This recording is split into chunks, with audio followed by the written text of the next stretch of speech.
Hi, everybody. Today's Wednesday, July 1st. Scott. It's the year is July 1st, 2026. And our dear friend, our brother, Scott Ritter, is here with us. Welcome, Mike, Scott. Thanks for having me. And let me start, Scott, with a new article in Wall Street Journal. It says Trump briefed on all-out war options in Iran, but he decided to stick with talks. And it seems that they're still considering getting back to the war. That's why he's getting these sort of briefings. And here is what J.D. Vance said in his recent interview on Ben Shapiro's podcast. What the president has told us to do is use this MOU to sort of refill the world's oil economy, to refill some stocks, and then to see where the hand is. What is your understanding about, because there are people who are arguing even with MOU. We know that MOU is some sort of roadmap. It's not something, it doesn't bring any sort of commitment on it, on both sides. But the argument is basically what J.D. Vance just said. The United States is preparing, is trying to deal with those economic issues, and right now they're going to get back maybe right after the midterm elections or even before. What is your understanding when you see these sort of reports on Wall Street Journal, the way J.D. Vance, which many people argue he's the guy who tries to negotiate, who tries to find some alternative to Washington, and see they talk this way? Well, first of all, you need to understand that the United States is agreement incapable. There is no MOU. J.D. Vance just said there is no MOU because the MOU isn't a timeout. Did you read the MOU as a timeout? I didn't read the MOU as a timeout. The MOU is supposed to be a ceasefire that brings about a 60-day period of discussions that brings about a total cessation of hostilities. That's what J.D. Vance just said, is there is no end of war. This is just buying time so that we can refill the oil, and then we're going to go right back to it. So why the hell is Iran negotiating? Okay, the MOU is null and void. Iran should be blowing the crap out of America right now because the war is still on. Annihilate the American bases. Take Israel off the face of the map. If you don't, then you're just playing this game. That means that Iran is playing the game as well. And this is what I've said all along. I said that both sides are playing the game here. Because while the United States is refilling its oil tanks, Iran's recharging its economy and also getting its military back up, rebuilding, et cetera. But Trump did not get briefed on all-out war plan. There is no all-out war plan with Iran. We already did the all-out war plan. We lost. What else can we do? Bomb them again? With what? Weapons we don't have? Invade them with divisions that don't exist? It's not as though we've been flowing, tens of thousands, hundreds of thousands of troops into the region, stockpiling munitions and fuel and other equipment necessary for a long, extended ground campaign. We don't have that ability. All we have is air ability, and that ability has been, significantly reduced because of the expenditure of munitions we can't replace.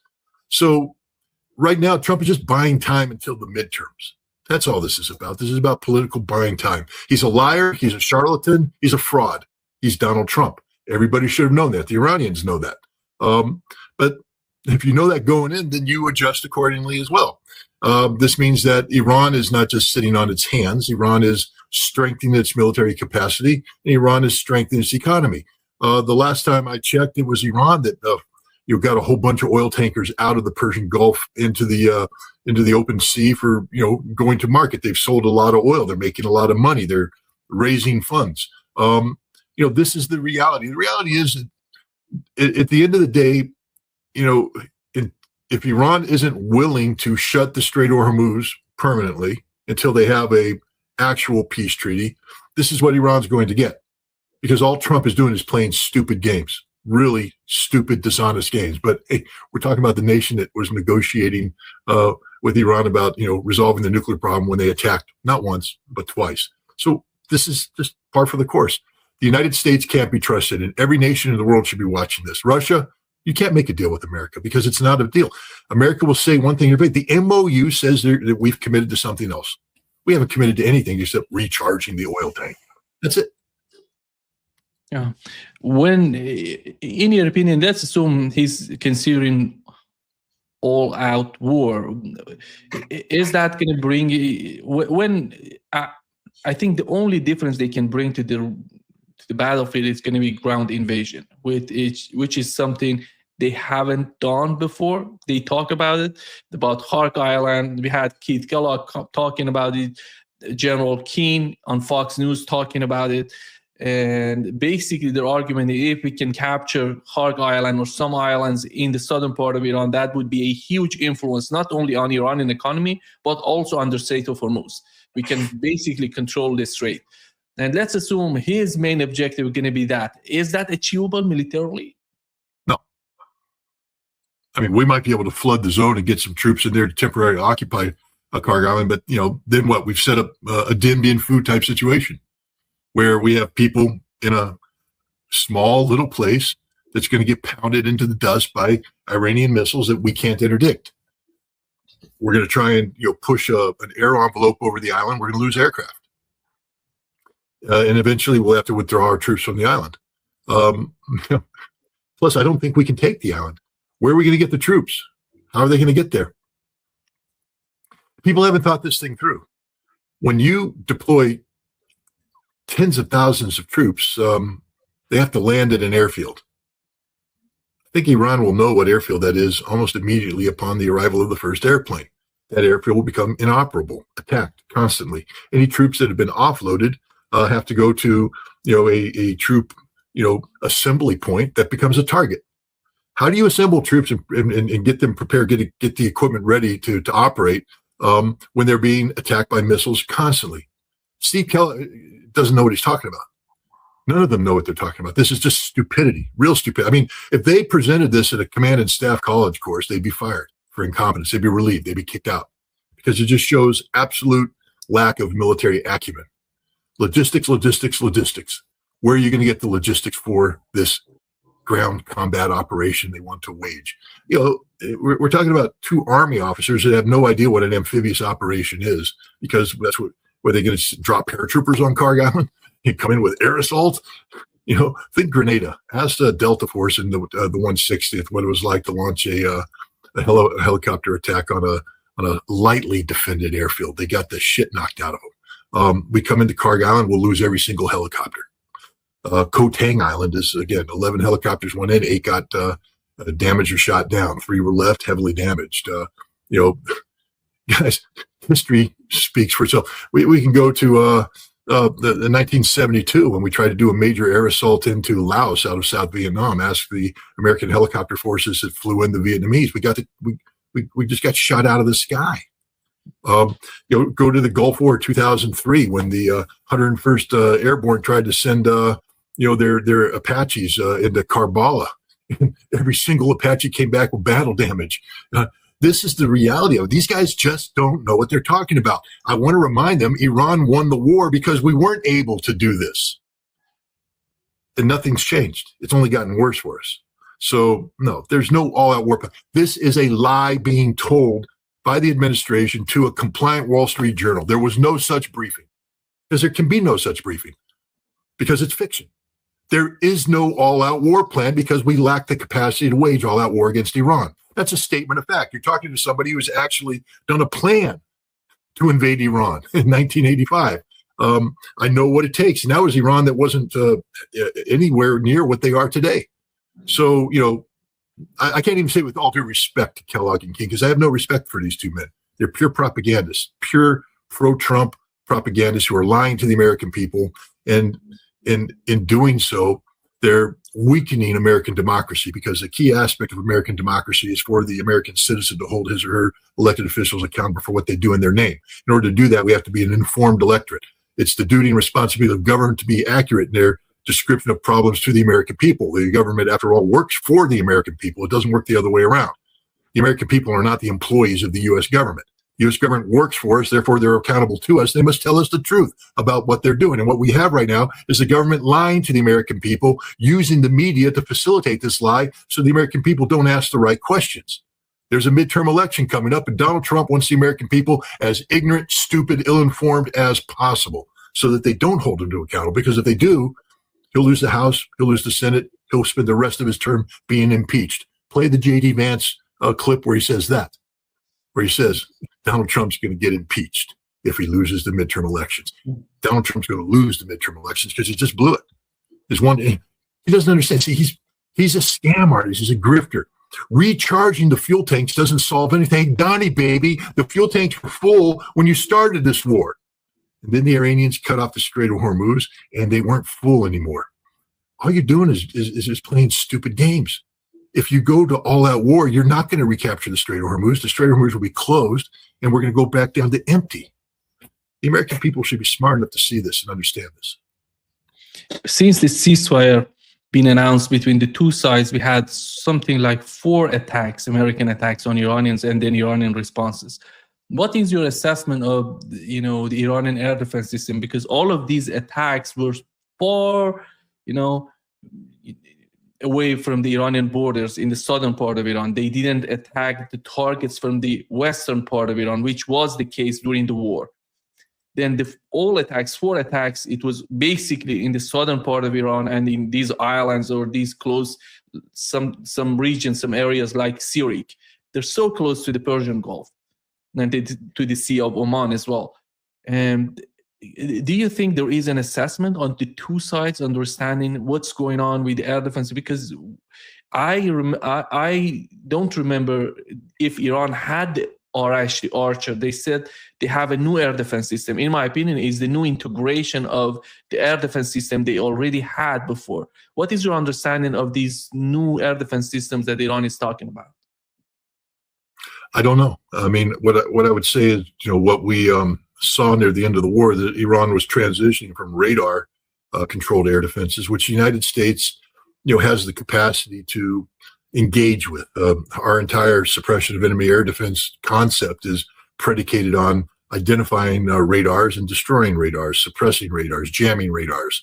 And then what we saw with the Iranians and when the United States ran out of standoff weapons is that they shifted over to electro-optical guidance and infrared guidance, different kinds of target acquisition, and the United States started losing aircraft. And that's when we immediately started, saying we need a ceasefire because we had lost the advantage. But those are that's superficial analysis, meaning that I can't tell you what systems were used. I can't tell you, was this improvised or was this, part of a, pre-planned? The Iranians, rightly so, aren't telling anybody about it because why would they? Is it their job to tell you and I how they're organizing their air defense? No, it's a secret. So we'll be left guessing. But I think, you can see by the kind of targets that the United States is striking is that we're not doing deep penetration of Iranian airspace. We're attacking on the periphery, meaning that we're using what's left of our standoff weapons to strike these targets. What amazes me that, again, you see in the United States, they say these Iranians are unpredictable. J.D. Vance keeps talking this way because from what I've heard so far, from before the war started and during the war, they said they basically did everything they said before. And why is it so difficult to understand what would be the reaction on the part of Iranians? Is it some sort of ignorance on their part? They don't want to listen to these guys in Iran, or what is that? Well, remember, J.D. Vance, first of all, speaking to the American public, which means he's lying. Again, I'm just saying straight up, the Trump administration doesn't know how to tell the truth to the American public. So what do you want me to do? Assess his lies? Why is he lying? Well, we know why he's lying, because he can't tell the truth, because the truth hurts. The Iranians aren't unpredictable. The Iranians have been the most predictable opponent imaginable. But you have to call them unpredictable because the United States hasn't been able to sustain any sort of predictable, outcome here. We're losing. We're getting beat. And rather than to acknowledge that the Iranians are beating us because of our incompetence, we have to, shape the mental battlefield that's, because it's mental warfare being waged against the American people by the American government right now. And basically, we have to say something to the American people that they'll understand. And so American people, that we all understand what happens when we wake up in the morning, we have a pattern of life, and we go out and the car doesn't start. It was unpredictable. A mouse ate the electric wiring overnight, and I need a new starter. You see, that disguises the fact that I'm incompetent. that I didn't, weatherproof my car. I didn't, clean my car. I allowed a mouse to nest in my car. No, we have to say it was unpredictable. No, it was predictable. If you leave your car in the garage and you allow mice to nest in your engine, they're going to eat through the wiring and you're not going to be able to start your car. Anybody who lives in a rural area knows this. J.D. Vance, unfortunately, is falling into the pattern of behavior vis-a-vis the American people that Donald Trump has been in for some time now. Lie, lie, lie. He can't tell the truth. He's incapable of telling the truth. Yeah. Do you think that we had the MOU between Iran and the United States? Then I don't know what was the reason for the MOU between Lebanon and Israel, because the MOU in Lebanon doesn't bring any sort of commitment, as you've just mentioned about the MOU between the US-Iran MOU. And we have the parliament against it, we have Hezbollah against it, and after all, the war is not between Israel and the government in Lebanon, it's between Israel and Hezbollah. So they're not part of that MOU. Basically, look at all the points, all the clauses in the MOU, it's all about Hezbollah, disarmament of Hezbollah, removing them from the political, or the military aspects of Lebanon, politically making some sort of pressure on them. This is the whole agenda on their part. This is not something new, Scott. You remember during the Biden administration, they basically tried the same thing without having MOU. They did everything. And he's repeating, you see the Trump administration repeating basically each and every step that was taken before by the Biden administration when it comes to the war against Houthis in Yemen, when it comes to Lebanon right now. But you see, they're continuing with the same sort of idea. Do you think, are they going to achieve something in Lebanon by this sort of attitude? Yeah, they're going to achieve the defeat of Israel. Yay. Now, let's remind everybody that Israel's been beaten by Hezbollah not once, not twice, but 3 times. I mean, Israel occupied southern Lebanon once before, and they were forced to leave because Hezbollah kicked their ass. That was in 2000. 2006, Israel claimed they were going to wipe Hezbollah off the face of the earth. We had the August 2006 war. Hezbollah survived. They beat Israel. Israel had to sue for peace. And now we have the ongoing conflict where Hezbollah is supposed to disappear, but they're not. They're slaughtering Israeli tanks as we speak. They have, drone warfare right now, redefining the nature of the conflict between Hezbollah and Israel. Israel in the United States, we're playing cheap, stupid games. We're acting as if Iran and Hezbollah are children that can be fooled. Because Hezbollah has said, we will continue to resist so long as Israel occupies southern Lebanon. Israel must leave all of Lebanon. So our solution was to broker a fake agreement between Israel and a fake Israeli government, because this President Aoun is a fake. He's a fraud. He's an Israeli agent. Everybody knows it, and now has been exposed as such. And what Aoun said is, oh, no, we authorize Israel to stay in southern Lebanon, so it's no longer an illegitimate occupation. Israel's welcome to be in Lebanon. Really? You think Hezbollah's going to fall for that? You think anybody's going to fall for that one other than stupid Aoun, who is taking Mossad money and, it's just a stupid game. The bottom line is this ends when Israel leaves Lebanon. That's it. It's the only way it ends. And Iran will never stop supporting Hezbollah. And Hezbollah will never lose to Israel. Israel will always lose.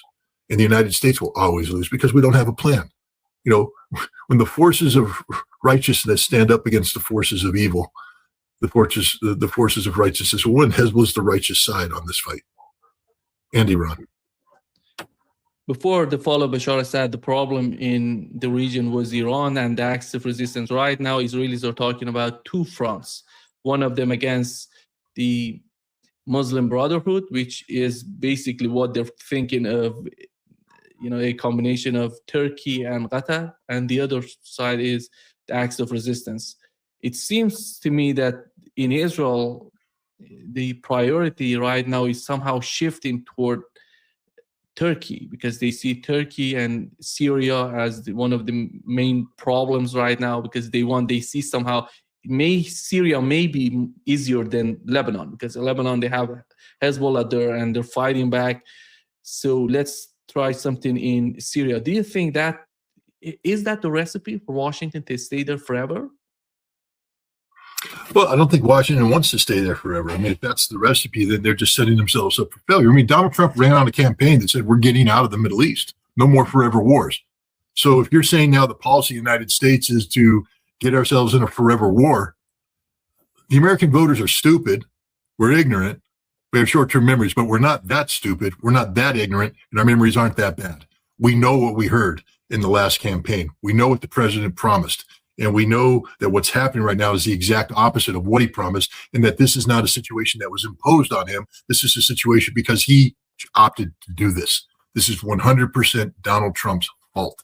So, again, this is just sheer incompetence. I mean, I can't explain, the mental calculations that are necessary to lie on this scale, because normally when you lie, you're trying to achieve something.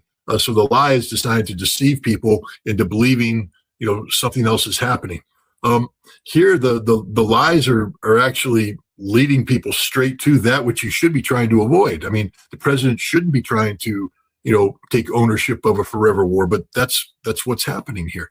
I'm dumbfounded by what's happening. I think almost everybody who watches the Russians are dumbfounded.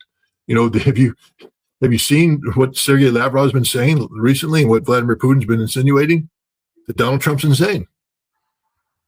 He's not Joe Biden dementia ridden. He's just insane. He's mentally unstable. He's an emotional, train wreck. He's unpredictable, which makes him dangerous. It's not that he has lost the capacity to think. It's that he's lost the capacity to think rationally. He's all over the map. The Russians know exactly what they heard from Donald Trump in Anchorage. They know exactly what they heard because they know what they conceded. And now they're taking a look, realizing the United States never had any intent. Newsflash. The United States never had any intention of making the Anchorage agreement stick. Why? They were just recharging their batteries.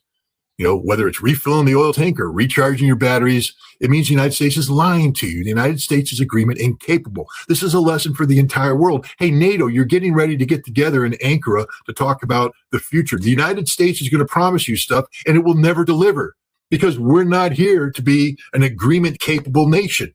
We only care about us, and us is defined in this narcissistic madman who's assembled a cult of personality in Washington, D.C. and pretends that it's American democracy. I mean, I'm frustrated. So, yeah, you probably picked up on that. Yeah. Do you buy this concept of having two factions in Washington, one J.D. Vance and the other one Rubio, and they're playing somehow Rubio wants to stay in the fight in Ukraine, in the Middle East, and on the other hand, J.D. Vance wants to somehow find some sort of practical solution for what's going on in favor of the United States, by the way. Is there any sort of that, division when it comes? Rubio said, by the way, the Anchorage is done. There is nothing, no agreement, between the United States and Russia when it comes to Anchorage. I would say when J.D. Vance talks about the case of Ukraine, he talks differently. But is this sort of difference between these two guys bringing some sort of, two factions, or you see all of them together as two tools being used by the Trump administration to achieve the same objective? Again, in a normal political environment, Secretary of States and vice presidents have an agenda. Look, everybody wants the top job. Marco Rubio ran for president. He wanted that job. He's Secretary of State. There was another Secretary of State that really wanted that job too, Hillary Clinton. J.D. Vance wants this job. He wants to be president of the United States. That's why he's vice president. You don't become vice president just to step aside. I mean, the only person that ever did that was Dick Cheney. He, I guess, didn't want to be president because he knew he was going to be president because George W. was so weak. But the bottom line is you have two men who want the highest office, and they have an election coming up. And so certainly there's going to be posturing against one another. But this factionalism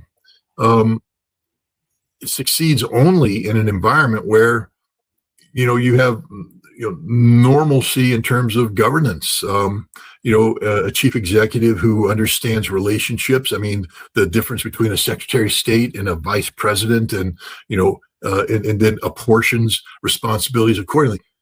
Donald Trump doesn't operate that. He's a cult of personality. How do you have a faction in a cult of personality? See, the cult of personality precludes factions. The cult of personality doesn't allow factionalism to take place, because the moment you have a faction, you now have a different cult of personality. You have a cult of personality around J.D. Vance. You have a cult of personality around Marco Rubio. The moment either Marco Rubio or J.D. Vance or both say, I'm really important and I matter, is the time when Donald Trump pulls the plug on them. Donald Trump will not brook this. He will not tolerate this. This is the House of Trump, that Trump is the only thing that matters. So there'll be whisper campaigns. You'll have people in the media spinning this way and that way. But in order to have a faction, you have to be given some rope to play with. Donald Trump doesn't give anybody any rope. He is the final arbiter. He is the man. He is God. Everything revolves around him. His is the only opinion that matters. So no, I don't buy into this factionalism nonsense. It's just stuff that people invent because they don't know, they don't have the courage to admit what's really going on. You haven't seen anybody in the mainstream media say, time out, it's a cult of personality. Time out, we have a narcissistic madman in office. Time out, it's not normal for the president of the United States to be doing what this man's doing. Everybody's trying to normalize it. And one of the ways to normalize it is to pretend that we have factionalism, where we have the Rubio camp playing off against the J.D. Vance camp. There's only one camp. It's the Donald Trump camp. Mm-hmm. There is a fight, serious fight in Israel. Two sides are fighting each other, Naftali Bennett and Netanyahu. He said that Netanyahu said, I'm going to do everything to get elected again. And he said, we entered Iran twice to save ourselves from destruction of nukes. And there will be a third time if necessary. And they're talking about basically what it was shared by Iranian foreign minister today on his X account. In one of the comments of the Israeli defense minister, Israel Katz, it says that we're gonna, if the supreme leader of Iran, he was marked for death, and it seems that they're preparing to assassinate the new supreme leader of Iran. And the reaction on the part of Iranian foreign minister said the terms of the Islamabad MOU are crystal clear and public for all to see. POTUS has committed the United States to muzzling its pets in Tel Aviv. If they ignore their master, Iran will school them. This is the sort of rhetoric right now. I assume when Israel says they want to assassinate the new supreme leader of Iran, they're serious about it. I don't doubt it, because they did it before. They did it not just once, twice. For many years, they were assassinating Iranian scientists and all of that. We know that. We know the history. That's why it was taken seriously by the Iranian foreign minister. Let's assume they try to do something like that. How do you see the conflict, the escalation out of that sort of act, that sort of move on the part of Israel between Iran and Israel?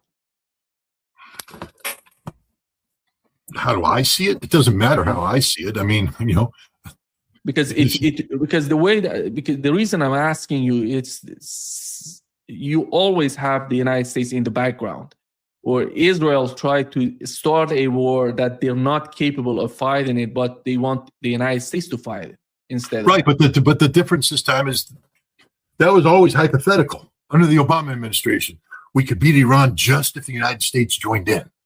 First Trump administration, come on, Donnie baby, join us. We can beat Iran. It will happen. Joe Biden, come on, Joe, we can do it. Let's go, Joe. And everybody said no because they understood it was stupid. Donald Trump took the bait, and we went in. We didn't go in half-assed. We went in with everything. There's a reason why things didn't happen. It's because we lacked capacity. It's because the Iranians had better capacity than we would care to admit. But we went in with everything we had. We used all of our precision strike munitions. We got nothing left. And we lost. So the idea now that the Israelis are going to sit there and say, we're just going to continue to provoke Iran until the